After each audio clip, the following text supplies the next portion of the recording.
Look, I get it. You're a sophisticated 21st century citizen. You don't click links from princes and far-off lands. You even got two-factor authentication on your toaster. But what if I told you your entire digital soul, everything, could be dismantled by a 5-cent piece of plastic? Yeah, a charging cable. The thing you would beg a stranger for at a Cinnabon like it's life support. In movies, hackers are keyboard warriors sweating in dark basements, typing "I'm in" while green code rains down the screen.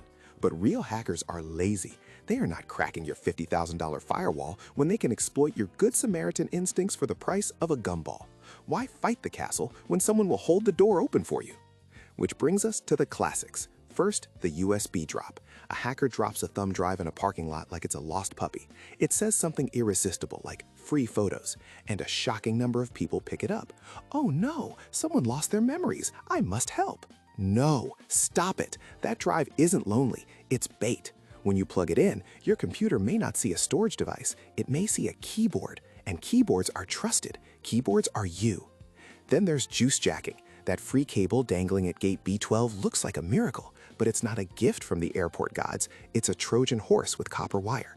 Will every public USB port hack your phone? Probably not. But are you really comfortable betting your bank app on probably 10 minutes before boarding? Now let's make this personal. Your phone is at 1%. The battery icon is red. You have a flight in 10 minutes. A stranger appears, glowing like an angel, holding out a USB-C cable. In that moment, you would trade your firstborn for electricity. Don't deny it. I see you. And that is exactly what they are counting on. Here's the WTF moment. Some cables are not just cables. Weaponized cables, like so-called O.MG cables, look identical to the one in your bag.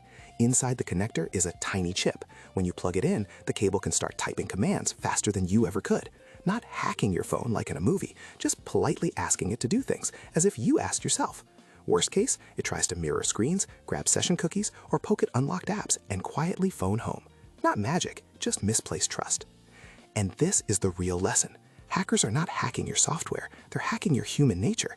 Picture your brain. There's a tiny gear labeled logic, stuck and squeaking. Next to it is a massive gear labeled convenience, spinning wildly. Add a red battery icon, and logic is done for the day. No one broke into your computer. They walked through the front door because you handed them the keys and thanked them for charging your phone. So what do you actually do? Simple habits. Use your own charger and a wall outlet. Carry a power bank. Don't plug in random drives or mystery cables, ever. If you must use public charging, keep your phone locked and don't approve anything you don't recognize. This isn't paranoia, it's refusing a bad gamble. Understand the world 1 minute at a time. This is Mile Wide, Minute Deep. If you want to stay a mile ahead of the hackers, subscribe. Which human bug should we go minute deep on next? AI voice scams or why your gym routine is a psychological trap? Let me know below in the comments.